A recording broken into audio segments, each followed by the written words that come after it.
Екі күндік құлдыраудан кейін қытайлық нарық баға белгіленімінің өсімімен ашылды, бірақ артынша бірден минусқа түсіп, Шанхайлық қор биржасы бірнеше сағат ішінде 3%-дан астам индексінен айырылды.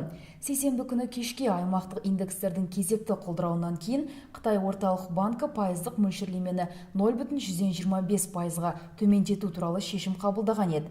Бұл тарихи минимум деп белгіленді. Алайда сарапшылардың сөзінше, инвесторларға сенімділікті қайтару үшін әлі де жеткіліксіз. Дегенмен де Пекиннің әрекеті шикізат және технологиялық компанияларға қатысты еуропалық баға белгіленімін көтеруге ықпал етті.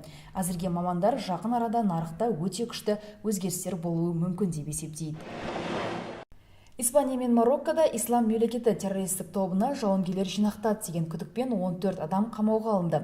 Испандық және мароккалық арнайы қызметтің ортақ операциясы 26 жасар Марокко тұрғыны Амстердам-Париж пойызында атыс ұйымдастырғаннан кейін бірнеше күннен соң басталған еді. Тұтқындаулар Мадрид маңындағы Сан-Мартин-де-ла-Вега және мароккалық Фес, Касабланка, Надор, Эль-Хосейма және Дрюш қалаларында жүргізілді. Испания ішкі істер министрі Хорхе Фернандес Диастың мәлімдеуінше, антитеррористік операция әлі де жалғасып жатыр. Біз терроризмге, жихад терроризміне, халықаралық терроризмге қарсы күресіп жатқанымызды ұмытпауымыз қажет.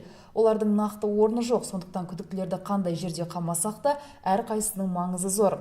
Олар барлық елге қауіп төндіріп отыр. Тағы да айтамыз, бұл діни соғыс емес. Бұл нағыз исламға қатысы жоқ, дін ұғымдарына қарсы шыққан жабайыларға қарсы соғыс, деді ол. Соңғы бірнеше жылда Испания мен Мароккода ондаған күдікті адам ұсталды. Арнайы қызметтің мәліметінше, қазіргі уақытта Европада Сирия мен Ирактан келген 800 жихадшы бар. Польша билігі құрғақшылықтан егістігінің үлкен бөлігінен айырылған мыңдаған шаруаларға өтемақы ретінде $135 миллион төлейді.